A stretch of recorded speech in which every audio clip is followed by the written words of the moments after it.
Welcome everyone. आज हम एक ग्रैंड साइंटिफिक डिटेक्टिव स्टोरी के अंदर डाइव करने वाले हैं, the epic story of the atom.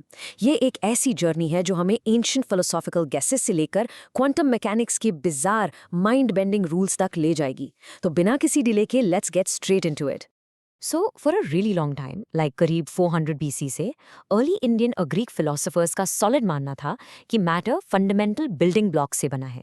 In fact ये word atom directly Greek word अटोमियो से आता है, जिसका लिटरल मीनिंग है अनकटेबल या फिर नॉन डिविजिबल। उनका लॉजिक था कि अगर आप मैटर को सबडिवाइड करते जाओ तो eventually you will hit an ultimate indivisible particle. But जैसा हम आज देखने वाले हैं, ये सदियों पुराना बिलीफ एक्चुअली एक मैसिव इल्यूजन था। They just didn't have the tools to test it properly back then. Timeline पे नजर डालें तो those 400 BC speculations basically dominant रही अंटिल 1808, जब British school teacher John Dalton ने एटॉमिक थ्योरी को एक फर्म साइंटिफिक बेसिस दिया। डॉल्टन ने भी एग्जैक्टली यही इंसिस्ट किया कि एटम अल्टीमेट इनडिविजिबल पार्टिकल है। लेकिन ओवर द नेक्स्ट 100 ईयर्स ये सीमिंगली सॉलिड थ्योरी धीरे धीरे पूरी तरह डिसमेंटल हो गई। 1830 में माइकल फैराडे के इलेक्ट्रोलाइट एक्सपेरिमेंट से स्टार्ट करके 1932 में जेम्स चैडविक के न्यूट्रॉन डिस्कवरी तक scientists were literally bombarded with a series of shocking clues. In clues ने हमारी यूनिवर्स की अंडरस्टैंडिंग को कंप्लीटली बदल कर रख दिया। तो एग्जैक्टली कहाँ पर डॉल्टन की थियोरी ब्रेक डाउन हुई? वेल, साइंटिस्ट्स ने बेसिक मटेरियल्स के साथ कुछ बहुत अजीब होता हुआ नोटिस किया। इट वाज कॉमन नॉलेज कि जब आप ग्लास या एबोनाइट जैसी चीज़ों को सिल्क या फर के साथ रब करते हो तो उनमें इलेक्ट्रिकल चार्ज आ जाता है। Now just think about this for a second. अगर एटम सच में इनडिविजिबल है तो चार्ज कहाँ से आया? How can a perfectly neutral solid uncuttable block of matter suddenly ऐसी इलेक्ट्रिकल चार्जेस जनरेट कर ले out of thin air? It literally made zero sense unless उसके अंदर कुछ छोटे छोटे पीसेस छुपे हुए थे। इस मिस्ट्री को सॉल्व करने के लिए उन्हें इलेक्ट्रिकल बिहेवियर के एक फंडामेंटल यूनिवर्सल रूल पर रिलाई करना पड़ा। You guys probably already know this one inside out. Like charges repel each other और unlike charges attract each other. सुनने में बहुत सिंपल लगता है, राइट? बट बिलीव इट और नॉट, यही एग्जैक्ट प्रिंसिपल उन रिसर्चर्स के लिए एक अल्टीमेट गाइडिंग लाइट बन गया as they slowly started to pry the atom apart और उन मिस्टीरियस चार्ज्ड पार्टिकल्स को इन्वेस्टिगेट करना शुरू किया। और फैराडे और कैथोड रे ट्यूब का एक्सपेरिमेंट इस फर्स्ट मेजर ब्रेक थ्रू को ब्रिलियंटली कैप्चर करता है। लेट 19th सेंचुरी में साइंटिस्ट्स ने कुछ amazing cathode ray discharge experiments conduct किए। उन्होंने बेसिकली एक ग्लास ट्यूब के अंदर एक्सट्रीमली लो प्रेशर पर गैसेस के थ्रू इलेक्ट्रिसिटी पास की। And guess what they saw? उन्होंने ऑब्जर्व किया कि नेगेटिव कैथोड से पॉजिटिव एनोड की तरफ एक स्ट्रीम ऑफ पार्टिकल्स शूट हो रही थी। सबसे माइंड ब्लोइंग बात यह थी कि नेगेटिवली चार्ज्ड पार्टिकल्स का charge to mass ratio exactly same था, रिगार्डलेस ऑफ कि ट्यूब में कौन सी गैस थी या इलेक्ट्रोड्स किस मटेरियल के थे। इसका सीधा सा मतलब ये था कि ये नेगेटिव पार्टिकल, जिसे आज हम इलेक्ट्रॉन बुलाते हैं, एक फंडामेंटल बिल्डिंग ब्लॉक है जो हर सिंगल एटम के अंदर प्रेजेंट है। ओके, सो इलेक्ट्रॉन एग्जिस्ट करता है, ये तो क्लियर हो गया, बट उसका एग्जैक्ट चार्ज क्या था? Enter physicist R.A. Millikan and his famous oil drop method. उनका सेटअप लिटरली एक मास्टर डिटेक्टिव जैसा था। उन्होंने एक एटमाइजर यूज करके ऑयल ड्रॉपलेट्स की एक फाइन मिस्ट क्रिएट की और फिर एक्स रेज का यूज करके चेंबर के अंदर की हवा को आयनाइज कर दिया। जैसे ही ऑयल ड्रॉपलेट्स नीचे गिरे, वो गैशियस आयंस के साथ कोलाइड हुए और उन्होंने इलेक्ट्रिकल चार्ज एक्वायर कर लिया। अब मिलिकन ने ब्रिलियंटली एक इलेक्ट्रिकल फील्ड को एडजस्ट किया टू स्लो डाउन या फिर उन फॉलिंग ड्रॉपलेट्स को सस्पेंड करने के लिए। उन्होंने कैलकुलेट किया कि ड्रॉपलेट्स पर जो चार्ज Q था वो हमेशा एक फंडामेंटल बेस चार्ज E का इंटीग्रल मल्टीपल था। The equation was simply Q equals N times E. This was an absolutely incredible level of precision जिसने हमें इलेक्ट्रॉन का absolute charge दे दिया। तो सबसे बड़ा टेकअवे ये है कि एटम डेफिनेटली डिविजिबल है। Let's look at the lineup of our subatomic suspects. सबसे पहले the electron represented by E with its negative charge और एक इतना टाइनी मास कि उसे प्रैक्टिकली जीरो कंसिडर किया जाता है। इसका वजन ना के बराबर है। फिर आता है 1919 में कैरेक्टराइज्ड हुआ प्रोटॉन, जिसका सिंबल P है।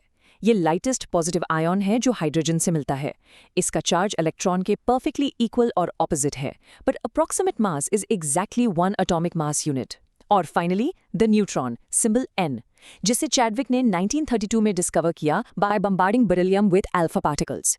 ये कंप्लीटली इलेक्ट्रिकली न्यूट्रल है, मतलब जीरो चार्ज, बट इसका मास प्रोटॉन से बस थोड़ा सा ज्यादा है। Section 1. Rutherford's Goldfoil Shock. Let's get into the experiment that changed everything. The setup. high-energy alpha particles versus a 100 nanometer thin gold foil. Rutherford और उनकी टीम का एक्सपेरिमेंट डिज़ाइन प्योर जीनियस था। उन्होंने एक रेडियोएक्टिव सोर्स लिया जो high energy alpha particles emit कर रहा था, एंड उन्हें एक सबएटॉमिक मशीन गन की तरह एक microscopic insanely thin piece of gold foil पर फायर किया। They surrounded this foil with a circular fluorescent zinc sulfide screen. तो जब भी कोई अल्फा पार्टिकल उस स्क्रीन से टकराता, वहाँ एक tiny flash of light produce होता, perfectly revealing exactly where the particle ended up. Just to give you a quick sense of the ammunition being used, let's look at radiation penetration power. Alpha particles actually सबसे least penetrating होते हैं. Beta rays alpha particles के comparison में 100 times ज़्यादा penetrating हैं. और gamma rays तो massive 1000 times ज़्यादा penetrating है. लेकिन least penetrative होने के बावजूद ये high energy, heavy, positively charged alpha particles absolutely perfect tool थे Rutherford के लिए to test the resistance hiding inside those gold atoms. The big revelation: the nucleus is tiny, dense and positively charged.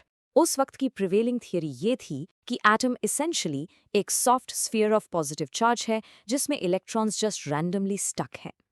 अगर वो सच होता तो heavy alpha particles को foil के through सीधा blast कर जाना चाहिए था with just minor deflections. But the actual result was absolutely shocking.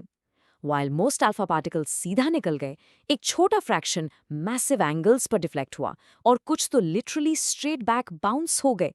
ये बिल्कुल वैसा ही था जैसे आप एक piece of tissue paper पर bullet fire करें और वो bounce back आकर आपको लग जाए. Rutherford immediately concluded कि atoms mostly empty space हैं, but उनके center में एक tiny, incredibly dense, positively charged core है called the nucleus.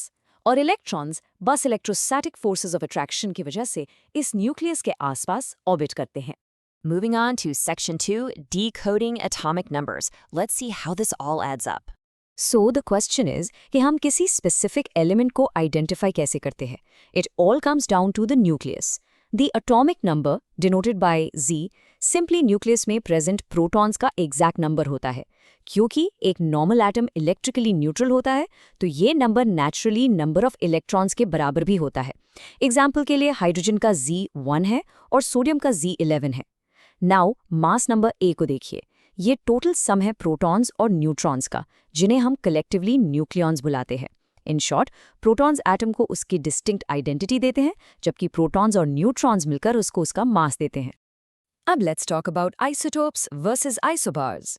ये ऐसी terms हैं जो actually काफ़ी लोगों को confuse करती हैं. Isotopes basic atoms हैं जिनका exact same atomic number होता है, but mass number different होता है. In other words, ये exactly same chemical element हैं, बस उनमें neutrons का number different होता है. Isobars, on the other hand, exactly opposite हैं. उनका mass number तो same होता है, but atomic number completely different होता है. Meaning, ये entirely different elements हैं जो essentially एक ही amount weigh करते हैं. A real game changer for keeping things clear in your head. And finally, Section 3, Quantum Rules and Orbitals. This is where things get a bit wild. So you can pretty much forget those simple planetary orbits you see in old textbook drawings. In the quantum hierarchy, electron distribution एक बहुत strict system follow करता है.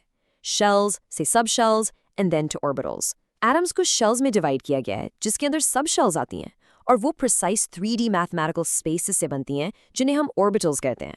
आप इसको definitely एक address system की तरह सोच सकते हैं. City, then street, और फिर exact house number. In multi-electron atoms, किसी भी orbital की energy strictly उसके n और l quantum numbers पर depend करती है. Rule is fairly straightforward. अगर n plus l की combined value lower है, तो उसका मतलब orbital की energy भी lower है. और अगर दो orbitals की combined value match कर जाती है, तो जिसकी n value lower होगी, उस orbital की energy lower मानी जाएगी. अब आते हैं the 3 quantum rules पर. To figure out कि electrons exactly कहाँ place होंगे, हमें ये 3 non-negotiable rules follow करने होते हैं. Number 1, the off-bow principle. You can say electrons are a bit lazy. वो हमेशा सबसे lower energy orbitals को सबसे पहले fill करते हैं. Number 2, Pauli's exclusion principle. Back to that address system analogy, atom के अंदर किसी भी दो electrons के चारों quantum numbers exact same नहीं हो सकते. Everybody gets a unique ID. And number 3, Hund's rule of maximum multiplicity. जब आप एक ही सबशेल के अंदर ऑर्बिटल्स फिल कर रहे होते हैं, तो हर ऑर्बिटल में पहले एक एक इलेक्ट्रॉन आएगा, सिंगली ऑक्यूपाइड, इसके बाद ही उनकी पेयरिंग शुरू होगी। बिल्कुल जैसे लोग जब पब्लिक बस में चढ़ते हैं तो पहले खाली सीट ढूंढते हैं। मेमोराइज दीज 3 रूल्स एंड आप प्रैक्टिकली किसी भी एलिमेंट की एग्जैक्ट इलेक्ट्रॉनिक कॉन्फ़िगरेशन लिख सकते हैं। And that wraps up our exploration for today. So, हमने उस ancient, indivisible अटोमियों के concept को essentially break down कर दिया है और quantum atom के complex shells and orbitals को properly map out कर लिया. But here's a thought to leave you with. हमने atom तो crack कर लिया, but what deeper, even stranger mysteries are still hiding down there in the quantum realm? The absolute truth is, the closer we look at the building blocks of matter, the weirder the universe gets. मुझे उम्मीद है इस explainer ने आपको atomic structure का एक fresh और clear view दिया होगा। Keep asking those big questions, keep digging deeper, and will see you in the